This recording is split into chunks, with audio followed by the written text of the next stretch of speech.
You know, sometimes life feels like we're living on the other side of the world from everyone else. It's like we're stuck in our own little bubble, drifting, disconnected. And when that happens, it's pretty easy to feel lost, like the world's too big and no one's listening. But have you ever stopped to wonder if maybe, just maybe, those moments of isolation aren't some random twist of fate? What if they're actually part of a bigger plan? A quiet nudge from the universe, pushing us towards something deeper? Could it be that in the middle of these lonely, out-of-place moments, there are hidden gems waiting for us to find? So, let's take a dive into that feeling of being alone, and see if we can uncover why the universe might be pulling us back, and what kind of powerful lessons are buried in those experiences. Yeah, loneliness is tough, no question. It can feel like a weight that just won't lift. But here's the flip side. It's also one of the best chances we get to connect with ourselves on a whole new level. Think about it. In those moments of solitude, the universe is kind of forcing us to spend time with our own company. It might sound cliché, but trust me, the most rewarding relationship you'll ever build is the one you have with yourself. There's no noise, no distractions, no one else's opinions to muddle your thoughts. In those quiet moments, you can hear your own voice clearer than ever before. This is the time when you really start to ask yourself, who am I when no one's around? What do I truly want? What are my dreams, my fears, my hopes? It's like a golden opportunity to get real with yourself. No filters, no pretending. All the answers you're looking for, they're already inside you. The more you get comfortable with the real you, the less you'll crave outside approval. And as I mentioned before, loneliness plays a huge part in this connection with your true self. When we're surrounded by others, it's easy to get swept up in their thoughts, their habits, their dreams. We morph into who they want us to be, often without even realizing it. But when we're on our own, that's when the universe offers us a little peace, a moment to really tune into our own needs, desires, and dreams. It's a perfect time to step back and look at the beliefs we've been carrying around and ask, are these even mine? So, take a moment, sit with yourself, and really think about the truths you've adopted. Are they still aligned with who you are?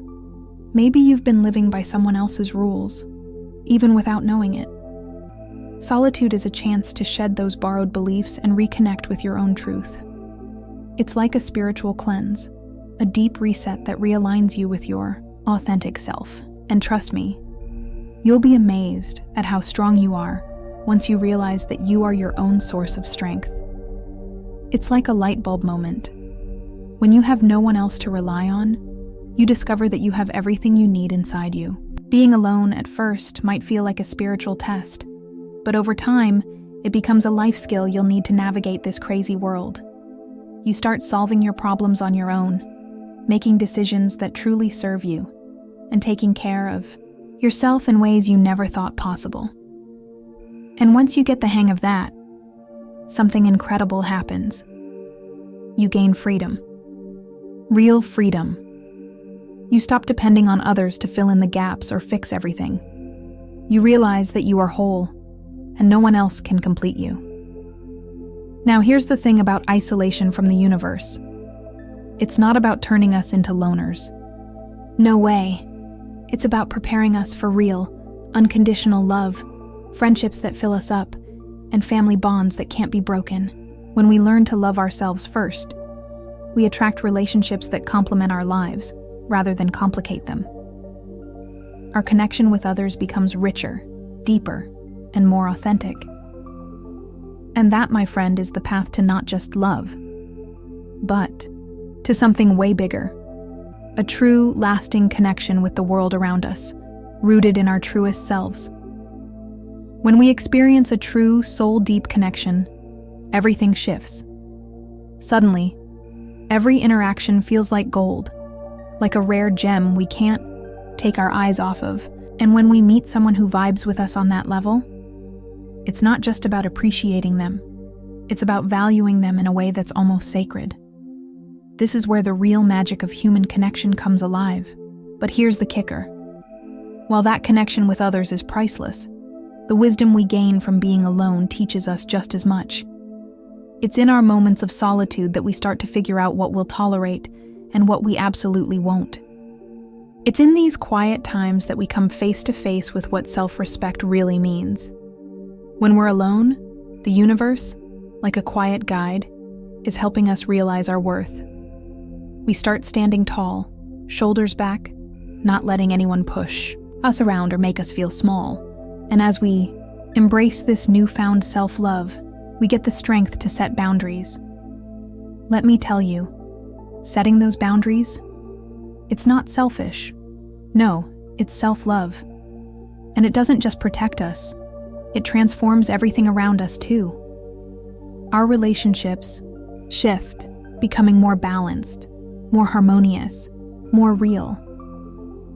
This is how love and respect can flourish. Trust me, this kind of love isn't just about keeping people at arm's length. It's about cultivating something that's deep, something sacred. Now, I know there's a misconception that being alone makes us less capable of understanding others. But ironically, solitude does the opposite. It sharpens our ability to understand. Think about it for a second. How can we ever truly get someone else's struggles, their heart, if we haven't taken the time to understand our own? When we're on our own, we get up close and personal with ourselves. We see our flaws, our strengths, our dreams, and yes, our fears. That kind of self-awareness is the foundation of truly understanding the complexities of others. And the deeper we know ourselves, the more we can connect with the world around us, with more empathy, more compassion, emotional intelligence. That's the fruit of all this self-reflection. It's a simple truth. We can only give what we've got. If our inner well of love is dry, what do we have to offer? But when we've spent time nurturing ourselves, loving ourselves, filling that well to the brim, only then can we share that love freely, with no strings attached. The more we love ourselves, the clearer it becomes how we want to be loved. It sets the stage for deeper, more compassionate friendships and family bonds. No more shallow, obligatory exchanges. These connections turn into something real, something that flows freely, like a river that never runs dry. And I know when you're deep in solitude, it's easy to wonder, why is this happening? Why does it feel like I'm all alone in this vast universe? I get it. It can feel frustrating, even heartbreaking. But here's something you might not have realized. This isn't abandonment. No, my friend. This is a divine invitation. The universe isn't isolating you to leave you hanging. It's isolating you to help you deepen your connection to the divine. Think of it like this. In that stillness, when there's nothing else to distract you, a truth rises to the surface. You're not really alone. Whether you call it the universe, God, or some other higher power, it's right there, guiding you. When you're in solitude, you start to turn inward, seeking practices like prayer, meditation, or reading sacred texts like the Bible. And it's not out of some obligation. No, it's because those practices resonate with something deep inside. They give you peace. A peace that no social gathering or fleeting pleasure can ever offer. This peace, it becomes your sanctuary, your strength, something that goes with you wherever you are, no matter what life throws your way. As you cultivate this spiritual connection, your sensitivity sharpens. You start noticing things you never did before, like synchronicities that seem to pop up out of nowhere, or a dream that feels like it has a message just for you. Those little nudges, those signs, they're not just coincidences. They're the universe gently guiding you, showing you the way, whispering, "Hey, this is your path, the one that aligns with who you truly are." And when I say your path, I mean the one that's right for you, one that matches your soul's deepest desires, values, and dreams. So, take a moment and think about this. Maybe being alone isn't the punishment it feels like. Maybe it's the universe, giving you the space to discover who you really are. Being alone? Yeah, it's tough sometimes. I won't sugarcoat it. But here's the thing. What if this whole alone phase is actually a gift in disguise? Not a punishment. To drag you down, but a chance to rise above it all. It's like the universe is handing you a golden opportunity to get closer to something higher, something divine.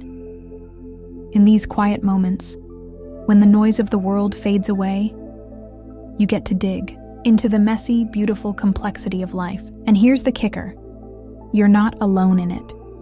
You're in partnership with the divine, a co-creator of your own journey. You're a piece of the bigger picture, a reflection of the universe itself. And the universe, in all its wisdom, is saying, hey, this connection, it's yours to claim. Now, I know what you're thinking. What about the hard times? Well, let me tell you, those tough moments aren't just random roadblocks. Nope, they're stepping stones.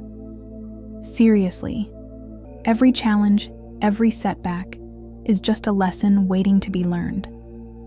The universe isn't trying to break you. It's giving you a breather to rebuild, recharge, and come back stronger. Adversity is like the storm that passes, but leaves behind a rainbow. It's not an obstacle. It's a detour that leads you right to a more authentic version of yourself. So, when things get rough, don't just feel the pain. Feel the strength that's buried within you. You've got it. Tap into it. It's there, waiting for you to embrace it. Sometimes, when life seems to stall, it's like the universe is giving you a little nudge saying, time for a change. Maybe you've been rushing around, chasing dreams that aren't really yours, or living in the rear view, stuck in the past. But solitude?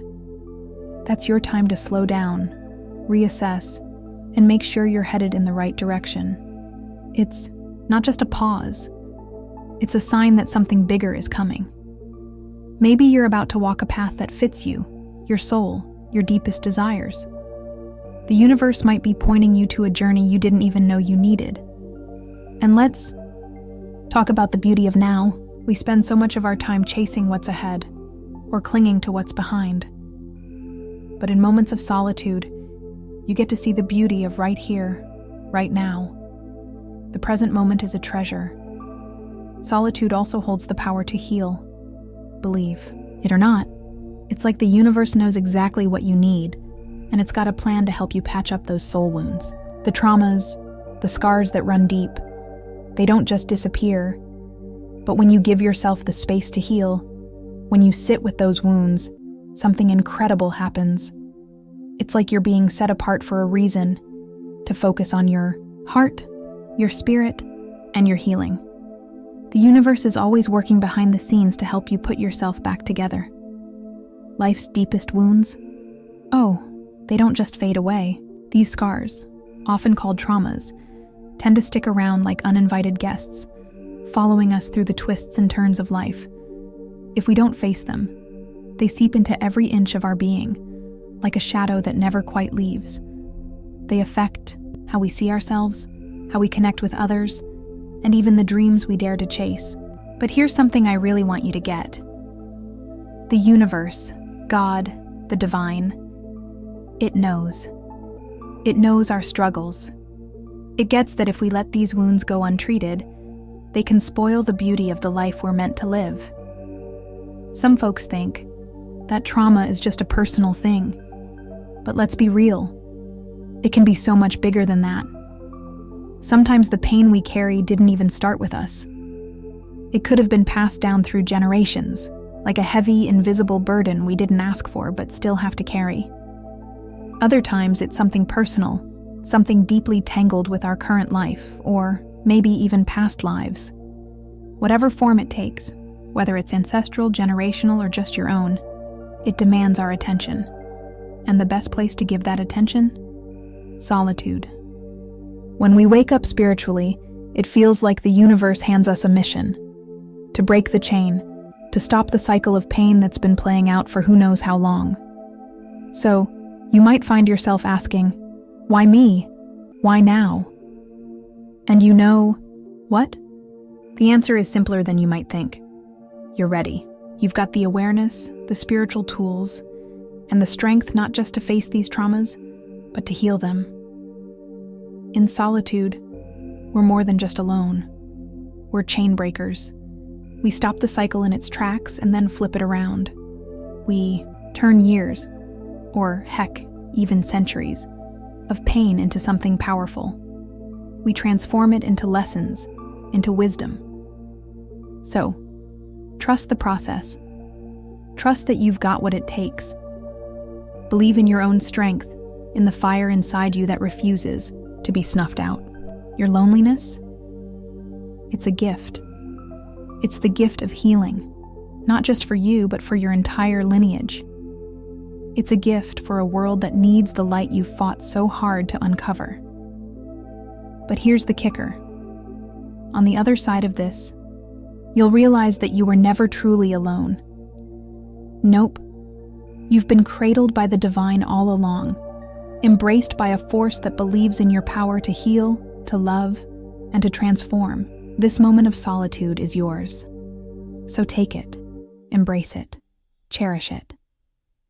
Thanks so much for joining me on this journey. If this video resonated with you, don't forget to like and subscribe. Share it with others so they can benefit from this message, too. And hey, drop a comment below. Share your thoughts, your reflections, your experiences. I'd love to hear from you. Take care, and I'll see you soon.